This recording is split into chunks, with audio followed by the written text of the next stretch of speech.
Hello, everybody. Hello, everybody. That's great. Hello, everybody, as you join us today in Behavioural Science Club. It's nice to see everybody joining us, some familiar faces and some new faces. You're all very welcome. And today in Behavioural Science Club, we are very lucky to be joined by Matej Sucha, CEO of MINDWORX Behavioral Consulting. And I met Matej back in September. We connected last September, and very quickly we had a get to know you chat over Zoom. I learned all about the course, the Behavioural Economics and Marketing course that Matej had recently launched on his platform. And then I actually took that course in October. Fantastic experience, such great learning in it, different from a lot of the others I'd seen in that there were real on the ground practical examples from Matej's consultancy. So that was really interesting. And so what I'd like to do is bring Matej in to tell you all about how you came about to set up what was one of the first behavioural science consultations agencies, and how you think that differs, or explain to everybody how that differs from something like, say, a marketing company that practices behavioural science, or HR using it, so using it, but you're actually a full-on consultancy. So how do you think that differs, Matej? Right. So should I jump right into it, or are we still waiting for a couple more people to join? No, just that's it. Launch yourself off and introduce yourself. Okay, perfect. So maybe for those who kind of dream or think about entering the behavioral field, the good news is that I did it without having a PhD or a degree in behavioral economics or behavioral science. I studied mathematics, actuarial mathematics in Copenhagen in Denmark, and while studying, I stumbled across, by pure coincidence, I stumbled across Predictably Irrational by Dan Ariely, and I fell in love with behavioral economics. Basically from that moment on, which was some 10 years ago maybe, I spent all my free time learning all I could about the topic. I graduated, I got a job at an insurance company as actuary, and 3 years in the job, I was constantly dreaming of how I could help other companies apply all these amazing insights in their business, in their marketing, sales, HR, and so on. And I quit. This happened five and a half years ago, and that was when I founded MINDWORX. Ever since, we've been quite lucky because we did consulting with some of the largest companies here in my region, banks, insurance companies, telco, and now we're basically having most of our projects abroad. And to your question, Luis, so what is the difference between what do we do and a marketing agency? I got this question in an interview very recently, and I think we do very different things. We are not a substitute for a marketing agency. We are a great complement to a marketing agency, because our strength is not creativity. We do not create things which are beautiful. We create things which work.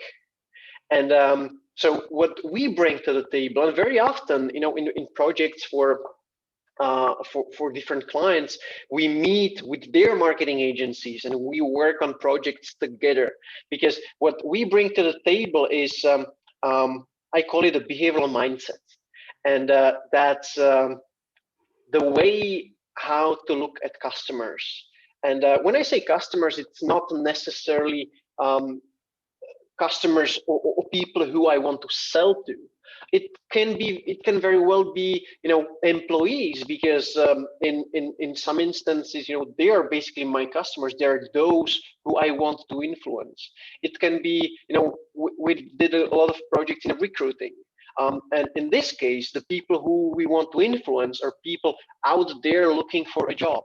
So whoever we want to influence, we show the companies how to go about creating a strategy for to get people to do what we want them to do. And it always starts with what we call a behavioral audit. So now, when I started, of course, I was so amazed by all the cases that you read about, the Economist, the subscription for the Economist by Dan Ariely and so on. And your first tendency would always be that you get a problem and you start coming up with solutions. And very quickly we learn that this is the biggest mistake that you can make, because when a company comes and they tell you, so we would like to increase conversions, or we would like to increase sales, or make our job ads more effective. Well, it sounds like they know what they want, but very often they don't. And especially you as a BE consultant, you have no idea what you're dealing with. So you're so far away from actually being able to create any solutions at all. That's why we always start with what we call a behavioral audit. And we try to understand what is the context, what are the current habits of those people I want to influence, what is the decision-making process these people go through. Because if you want to increase conversions online, decision-making process doesn't happen only online. It happens very often in the evening in their living room, talking with their spouses. And as a behavioral expert who wants to create a really effective strategy, you have to take all these into consideration. And that's why, during the audit, we do a lot of research. On the one hand, of course, we dig into all kind of studies and research in behavioral science, but also we do our own qualitative research. So interviews, observations. It's you can learn so much just by observing people performing. I don't know. We had a client. It was the biggest chain of gas stations, and we spent hours and hours observing people in the process of refilling their tanks.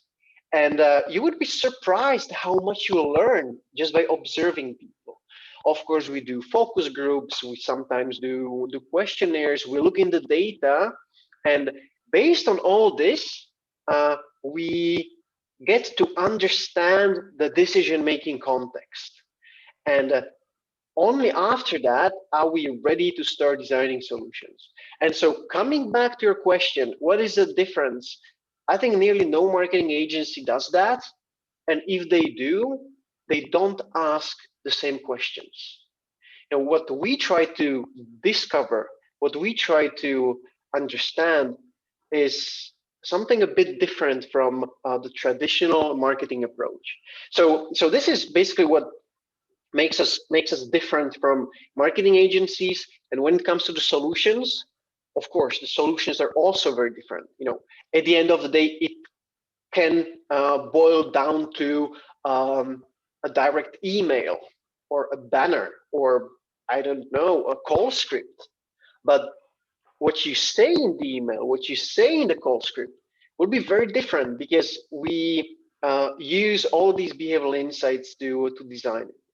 But you can have a great campaign which is based on all the B principles and all the findings from the audit, but it won't be as effective as it could be if you don't make it look good. And this is when the marketing agencies should come to the table, because we're very often the brain behind the solutions, but to make it presentable and to make it beautiful, you need people from marketing, from agencies who are so much better at all this than we are. I love that you're sort of using behavioral science to understand your customers. It's like you don't know what you want. You have to use it before you can even start to tackle the problem. So that's great, Matej, and I'm sure that you're very absolutely. One thing I want to say is that I spent a lot of time thinking about what is actually behavioral economics or behavioral science, and especially where and in what ways it can help us. And very often people have a tendency to think of behavioral economics as a set of tools, like reciprocity, loss aversion, endowment effect, and so on and so on. But it's so much more than that. And for me, first and foremost, it's about the mindset. Because being aware of what behavioral science teach us, you can adopt a whole different mindset. And even without knowing about all the principles, you can forget about that. You will still be able to come up with much better solutions to business problems only by embracing this behavioral mindset. And what do I mean by mindset? Well, I mean, basically what I was saying before. So how do I look at the customers? How do I try to understand the context of specific decisions? Being aware that when you try to change someone's behavior, it's not only about increasing their motivation. And if you think about it, this is what we have the tendency to do. If I want to convince you of something, what will be the first thing I'll start doing? I will try to motivate you to do it. I will tell you how good it is, how you will benefit from it. And very often, people in marketing, sales, but basically in any kind of interaction, we forget that changing someone's behavior has two components. And playing with the motivation and trying to increase motivation is just one of them. And I would say it's not the important one, because the important one is understanding why people are not doing what you want them to do. Because just picture a scenario. For example, this hand cream. I want to sell you this hand cream, and there can be 100 benefits, and I can describe all the benefits. But if there is one thing which is holding you back, for example, you don't know if you won't have an allergic reaction to the cream, you will never ever buy it.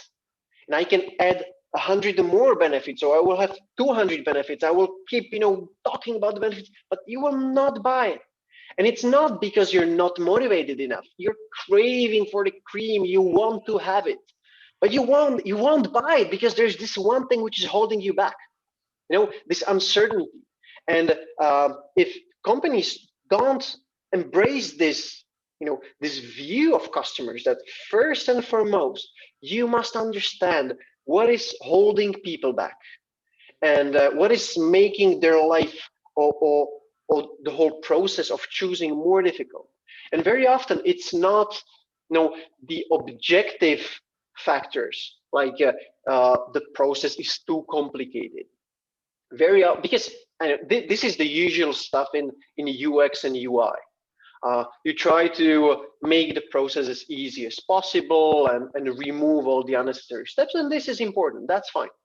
But what's very often the problem is something which is not really objective, it's more psychological. Like, for example, the one thing we so very often work with is uncertainties. What are the uncertainties, the questions that people don't have the answers for? Because very often this is the number one reason which is holding people back. We had one client, they wanted us to help them redesign a direct email through which they were trying to sell, trying to get people to enroll in or basically take up travel insurance. And it wasn't working. And when we came in, we looked at the problem and we figured out that it wasn't about motivation, it was about an uncertainty, one uncertainty which wasn't removed. We addressed the uncertainty in the direct email, conversions went up threefold. So very often it's about uncertainties. Another example is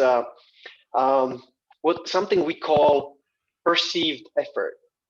When you're about to do something, where you're about to read an email, register somewhere, you somehow subconsciously evaluate how difficult it will be, how long is it going to take me. And very often what happens is that people estimate it will be longer, it will be more difficult than it actually is. And what does it mean? At the end of the day, it's not really important how difficult it is objectively, how many steps are there. What counts is how I perceive it. And this is, if you're not aware about it,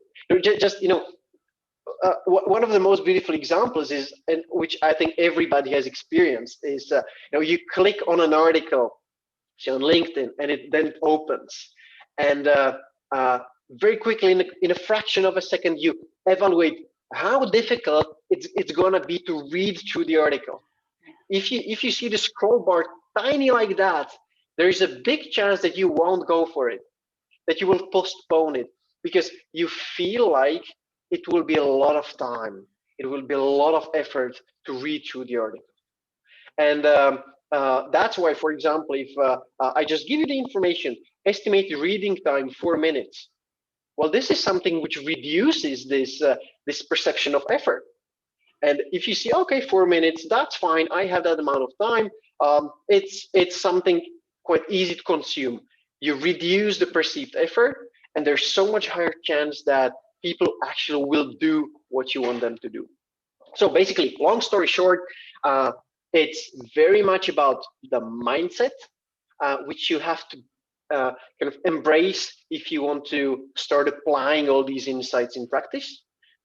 First and foremost, and you're not a substitute as BE expert. You're not a substitute for a marketing agency or a consultancy or anything like that. You're a complement. You can design great kind of logic behind the solutions, but I believe that the most effective solutions combine three things. It's behavioral insights, creativity, and insights from data. That's a great example, Matej, of showing us that however well we are specialized in the subject, we can be seeing examples all the time just from our own reaction when we go to read something, or when we go to sign up, or when we use an app, and we know how quickly we've either jumped in or engaged, so we can be watching ourselves and learning. But when we started chatting today, Matej, you mentioned about inside BE. Would you like to develop on that a little bit for us? Yeah, I'll be happy to. So, and to explain a bit what Inside BE will be about, and it's a project we're about to launch in 3 months. I have to go back probably 1 year, and that was when my frustration with how the behavioral world works started kind of growing.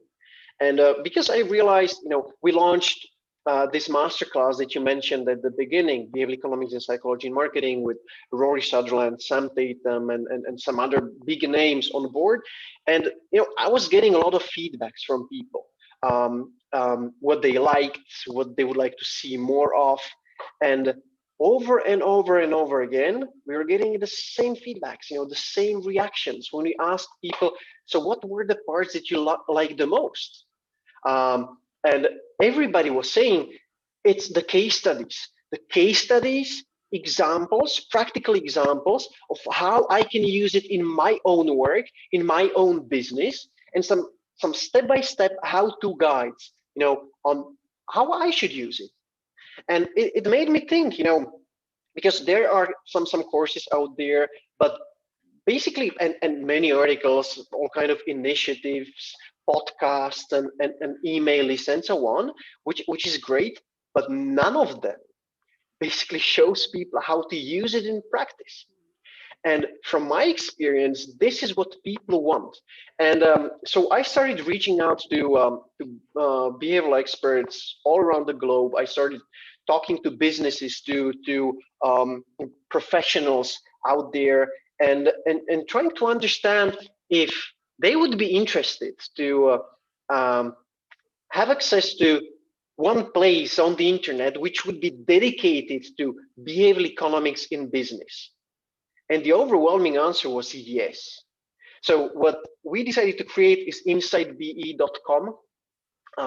It will be live in, as I said, in 3 months. And you can think of it as Harvard Business Review and Coursera dedicated to behavioral economics in business. So basically featuring case studies, thoughts, but all focused on business, case studies by the the biggest names out there, by the foremost consultants out there, showing businesses how they should apply it in their own in their own work. There will be online courses. There will be all kind of reports and guides. We're working on the greatest or the largest database of behavioral interventions. Right now, I have, I think, 6 or 7 people working on that database. And when we launch, we want to have 1,000 interventions that you can search for by industry, by area, by topic. Because I feel that this is exactly what's missing out there. This is exactly why the field of behavioral economics hasn't grown really. I think it's still in the phase of early adoption, and I think it's such a pity that it's not at the center of attention of companies out there, because this is something which would bring such a tremendous value for businesses. It is, all these insights are such amazing business tool, and it's such a pity that we don't do a better job showing businesses out there how they can benefit. And so this is what we want to change with Inside BE. I'm sure there's loads of people here today sort of nodding and saying, that's great, because if there's one message I consistently get in my messages from people, it's saying, where can I get a book about how I can put it into practice? And there's very few you can recommend. There's Bree Williams' book. There's Ripples, maybe I think there's a new one that a friend is reviewing. But as you say, it's early days, but what people really want is, how can I put this new learning into practice? So I'm sure there's loads of people absolutely delighted to hear that project that you're working on, Matej. I'm just going to hand over to Prakash now for one question. I'm quite aware that we're eating into the time, and then we'll come out to Q&A with the members. Thanks very much, Matej. Perfect. Thank you, Louise. Welcome to the club, Matej.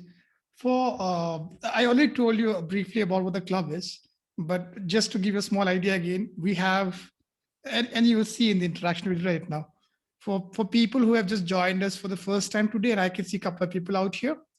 Welcome to the club. Feel at home. I can see you, Taffy, out there. A big shout out to you. Taffy is joining us from Namibia, and she runs an agency, I think Sensei. At some time she'll explain to us better. And I also saw we had, I think, Caitlin from Ohio. I think it's her first time here today, Caitlin Romick, if I'm not mistaken. And so for people who have just joined us for the first time, what we typically do is we go on a gallery view when it comes to putting our screens. What that does is, apart from our fantastic guests, we get to see the faces of each other, the members. And most of us are regulars out here. So over a period of time, not only we get to learn, get better, but we also end up making new friends, because you start seeing people's reaction, who's laughing at what. You end up seeing people's pets, like Rachel's going to have a dog come down sometime, I think. So you end up knowing a lot more about each other. Latif probably is going to go out for a jogging sometime. You can make out from his dress. So you end up making new connections, new friends, and that's a big part of this whole club that we have. So please make use of that, share your LinkedIn IDs and become friends, right? Matej, the question for us, for us, like is, there's a lot of discussion around um, what we want to call the global north's influence on behavioral sciences, right? As opposed to saying what should the global south do? And you can see we are from different places. We got someone from Ohio, we got someone from Namibia, we got people from India, sometimes people from Indonesia join us, and then we got people from Middle East too, right?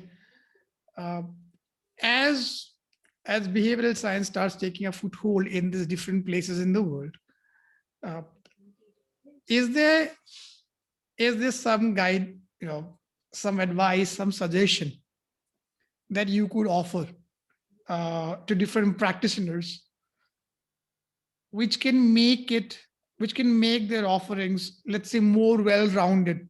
Because I'm sure folks in Namibia are way different from folks in Ohio, way different from folks in India. So how do you take into account as you put our solutions?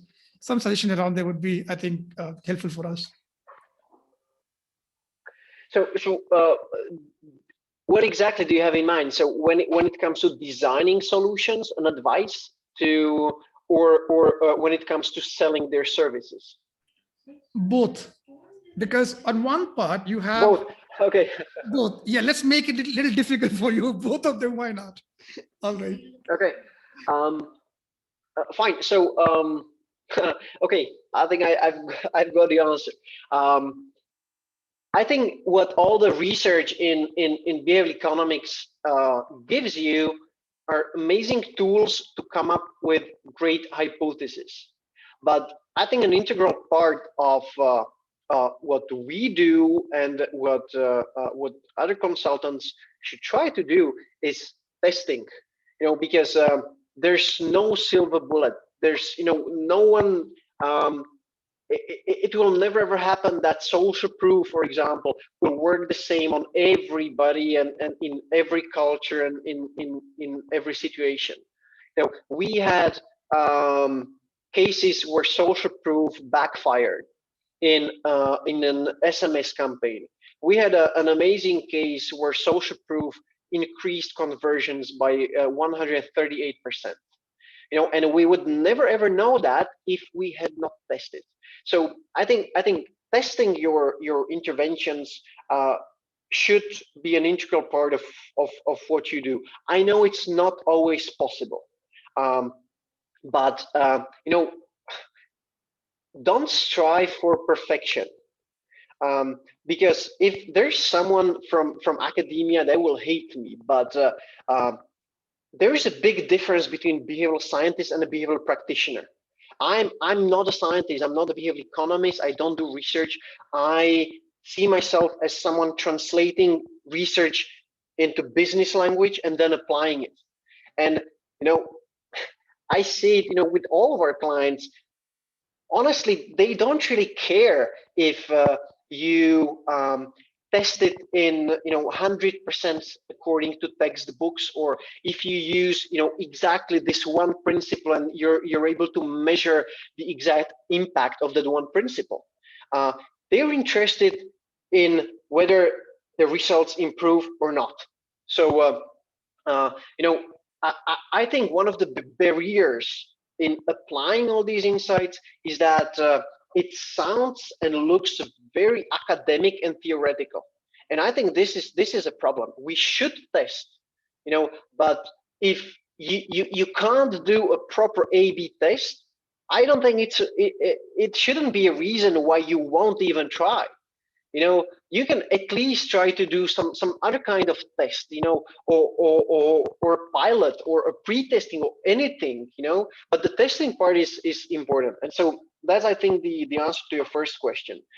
Folks in all over the world are different, but they're also similar in many ways.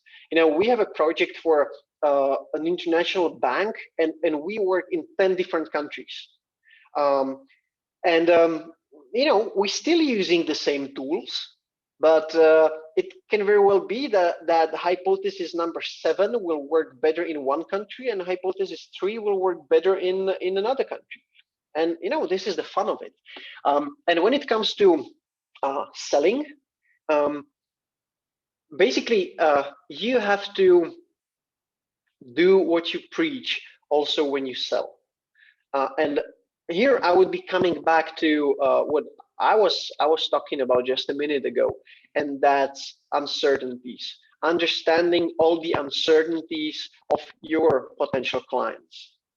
And one of the and there will be a lot of uncertainties because it's something new also for the companies, which they haven't tried before.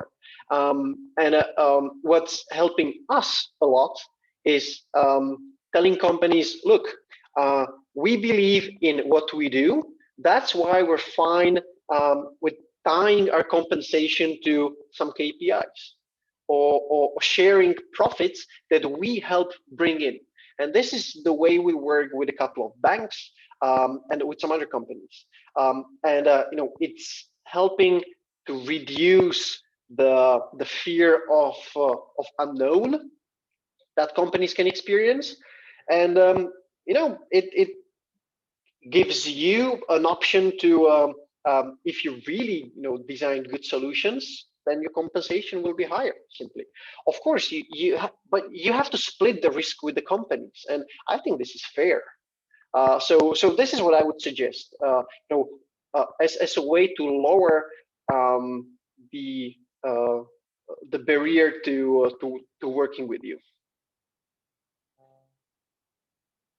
Thanks so much, Matej. I particularly would like to maybe later check up the story of the case where social proof actually backfired. It's always nice to know, situation like this.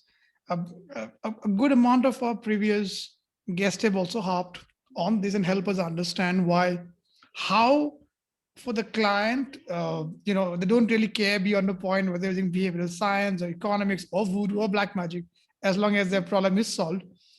And with that knowledge, in my number 1 and number 2, the fact that culture and context are definitely going to play a huge role in the kind of solution that we design. I hope we will be able to design better solutions. People who are here from different parts of the world. I think we need to open it up for Q&A, man. I can see a lot of questions out here, so please do start the Q&As. I'm gonna paste up a link quick for everyone out there. A fantastic piece by Lachager on evolutionary biology out there connecting to behavioral science, advertising, marketing. He's here, and I'm sure he's going to have a question. Louise, back to you. Thank you so much, Matej.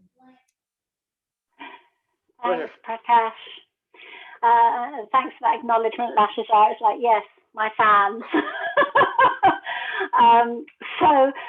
There's been a good few questions come in. I just going to appeal back to the start there now when they first started coming in, and there's lots of support there, Matej, from the members who've joined in today for your concept of the insidebe.com. So that's great to hear.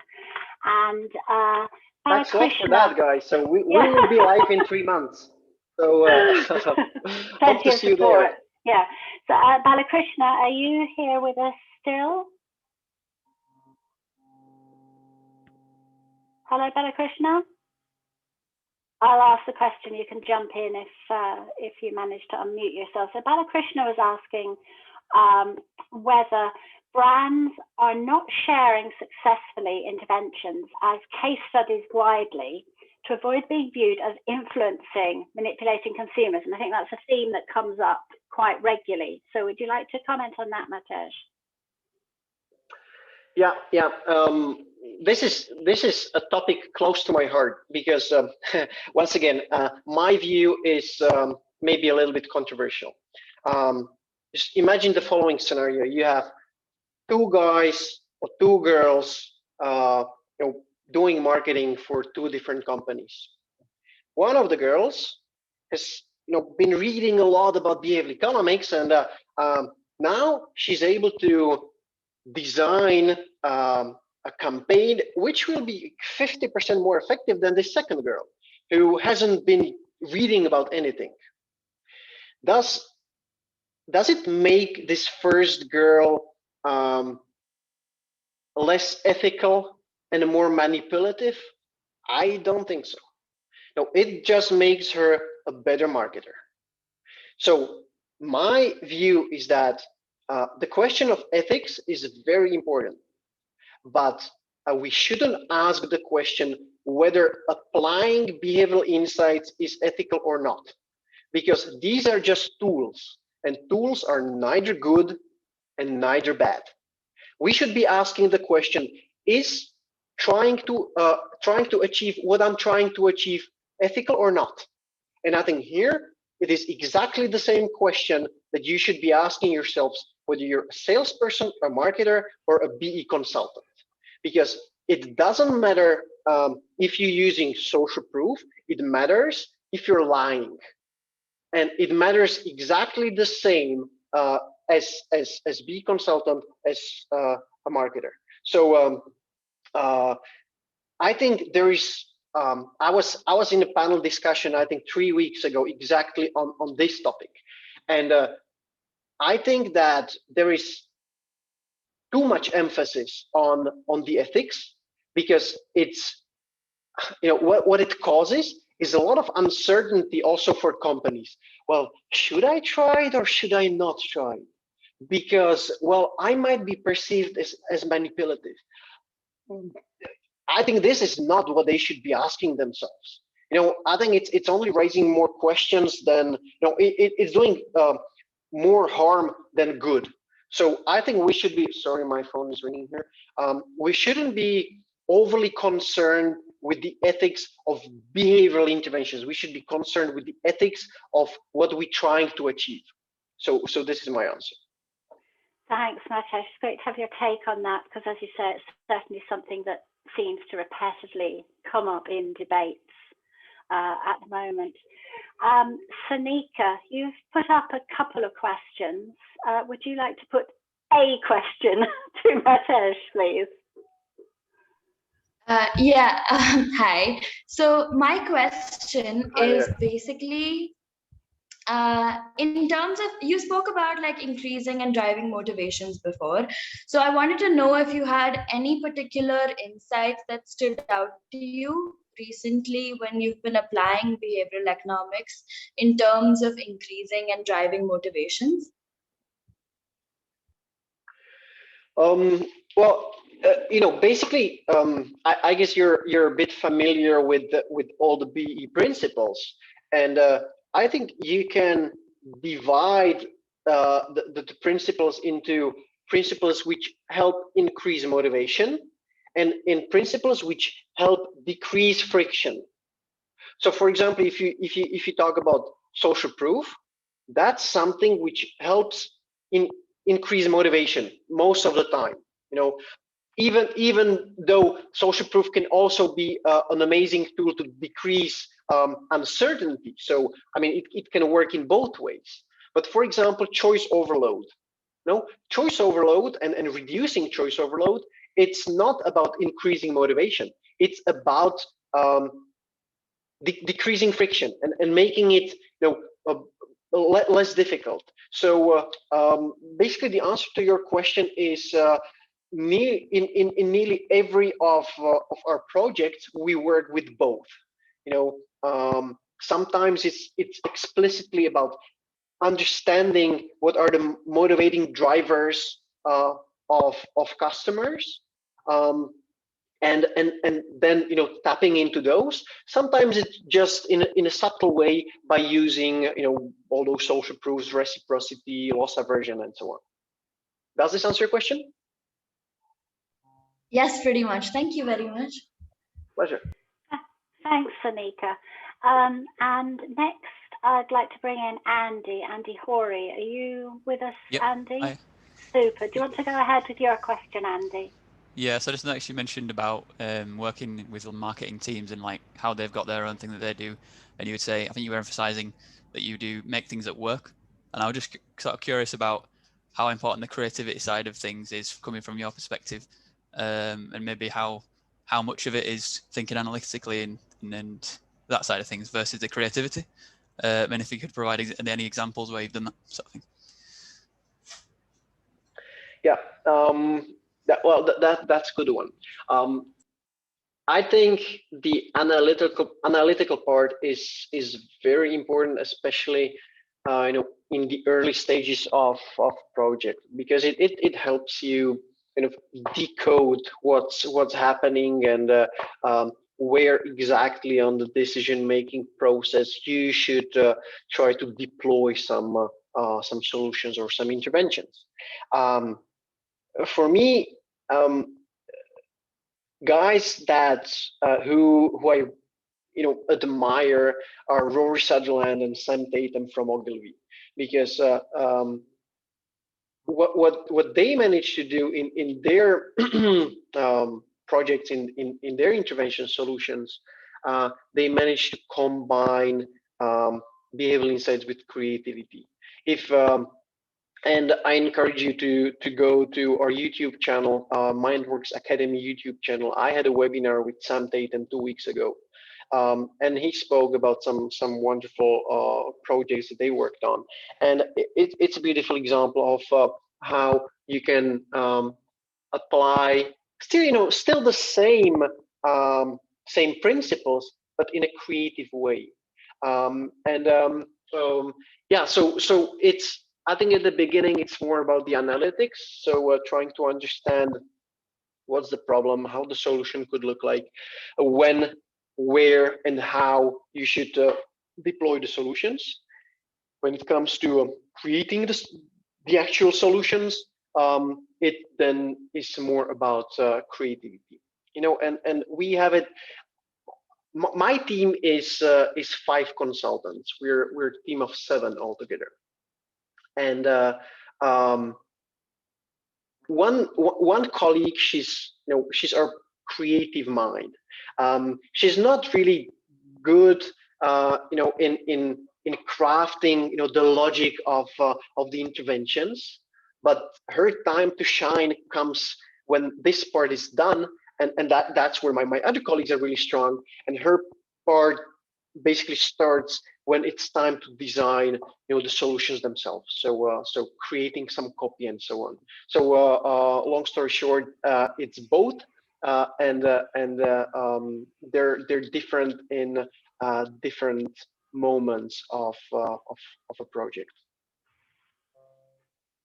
Thanks, Andy, for that question, and thank you, very thorough answer, Matej. Now, on a slightly different slant, but something you touched on when you first joined us, Matej, Tathagata has a question about actually starting out. Would you like to ask a question, Tathagata? Yeah, so thank you very much. So I am quite impressed with your life story, the way you started out. So my question is, BE is nascent and it's starting out, and clients understand however market research and marketing communications much better. So if I have to start out today, like you as a behavioral economics practitioner, what are the 2 or 3 things I should be doing? So is it about reading up some essential books, or taking up courses, or applying to a very specific kind of companies? Just want to hear from you.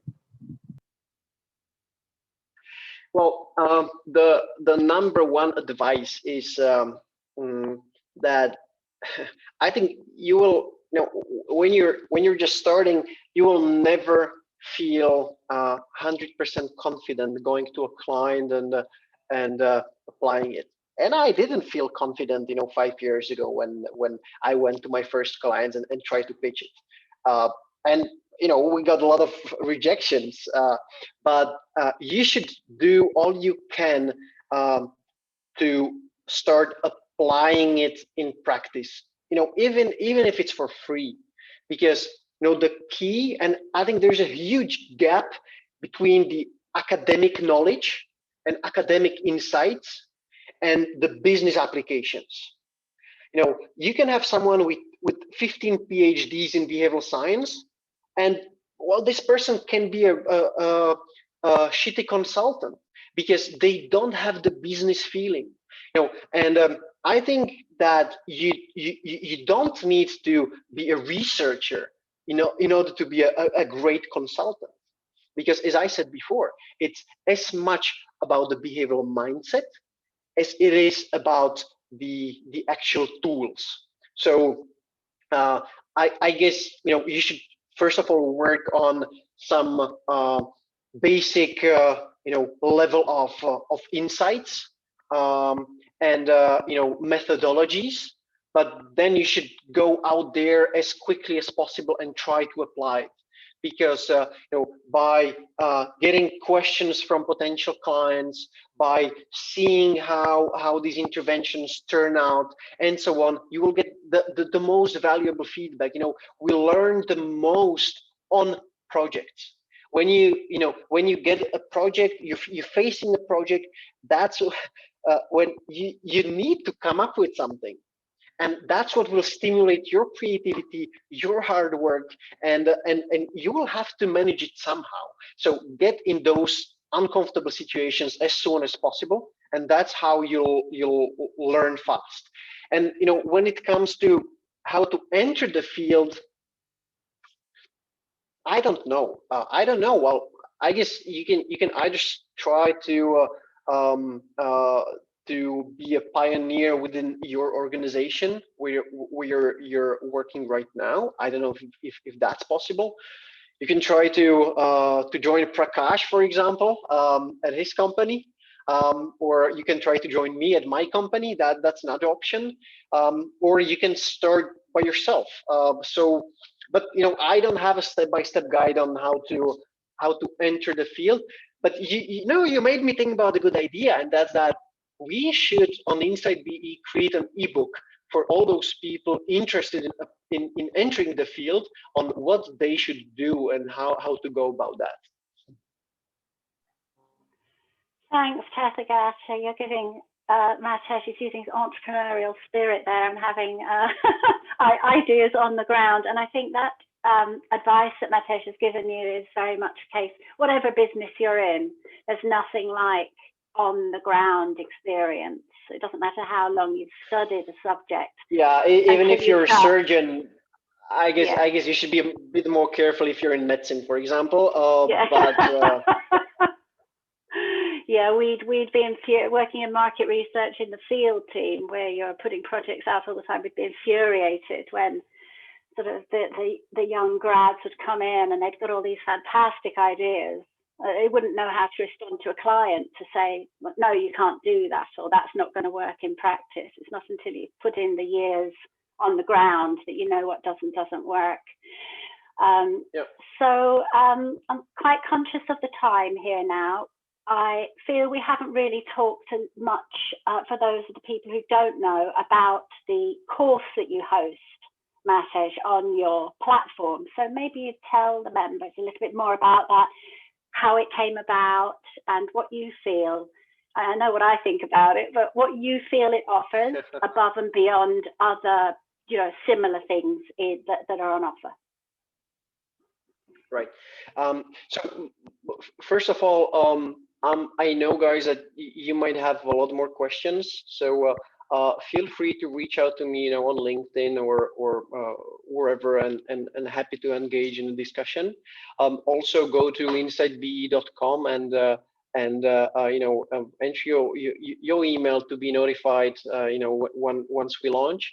And when it comes to this course, so first of all, I should maybe say a couple of words about what's it all about. We felt like when we started producing it, it took, I think, 1.5 years to put it all together, and we traveled to the US to meet one of the experts whose name was mentioned a couple of times already. We traveled to London to meet Rory and Sam to record their parts. And basically, we felt like there is no resource on how to use all these amazing insights in the marketing. And that's what we wanted to change. And it turned out that we created really a huge course with 7.5 hours of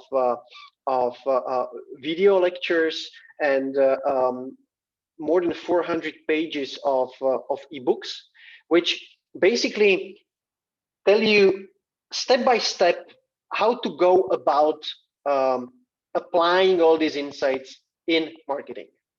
They first of all, we tell you what should be. I think there's seven steps that you should take when it comes to the behavioral audit, and then we go through I think around 25 principles, which we explain in detail and show how these principles can be used in practice. Featuring a lot of case studies, practical examples, so that you have some more food for thought and some more kind of examples besides the fly in the urinal and save more tomorrow and organ donations, which you have all heard about 100 times already. But here you'll come across plenty of case studies which you have never ever heard of. Some of them I mentioned briefly today, like those social proofs which didn't work, and on the other hand which increase the conversions and so on. So you get a certificate at the end, and I asked my colleagues to actually prepare a special offer for you guys. There is a 50% off because it's COVID, and when COVID started a year ago, there was so many people wanted to take the course, and we thought that we should make it more available to people. So we decreased the price, so it's 50% off now. And you can, if you have a look at it, it's hosted on mindworksacademy.com. Prakash, can you please send the link in chat, and use the code bookclub30 to get 30% off during the next 24 hours. If you don't manage, then it will only be 20% off for the next 24 hours, and 10% off for the third 24 hours. And so the codes are bookclub30, bookclub20, and bookclub10. Right now we have around I think 2,000 people who are enrolled in the course from roughly, I think, 65 to 70 countries across the globe. We get, mainly people from from marketing, but also business consulting, some BE practitioners who take the course, but mainly the feedback that we get is finally something which I can use, finally something which gives me a clear guidance on how to use it and explains all these rather theoretical principles from a practical point of view. So yeah, this is in brief what the course is about. Thanks, Matej. And we're not here for the hard sell, obviously, but I will say, having taken the course, I'll second Matej's early comments about people's favourite bits. As he says, you can go to any number of books and hear the same old story over and over again. But what's very enlightening about this particular course is, as Matej says, it refers to practical examples that his agency has conducted with companies, and obviously Matej, something you learn as you go along, but it's something that you can't get from somewhere else because it's their own personal experience of different approaches with different companies. So, but if you're thinking you might like to take the course and you want to know anything more about it, you can message me and I can talk to you about it. I've got extensive notes on it, so you can ask me absolutely anything. And so you can talk about that. Obviously, people don't like to make big financial commitments. I totally understand that. But if you're thinking about it and you're hesitant at all, just send me a message or give me a Zoom appointment or something, and we can talk a bit more about it. So there we are. We're coming up to a close now. We're very strict about the timing here, Matej. So I don't like to keep people over the hour on a Saturday. So I'd just like to thank you for joining us. I really appreciate it. You've been, like everyone who's a fan of Rory, you've been quite a perfect guest because you're just happy to sort of elaborate and chat away, and we've really had to ask you only a very few questions in order to gain a huge amount of information from you. So I really appreciate that. Thanks to all our members for joining us again. We really appreciate seeing you, and to all our new members, thanks for joining us, and we hope that you will join us again for future events. So I'm going to hand over to Prakash now to wrap up. Thanks, Louise. Thank you so much, Matej, for being here, speaking with us.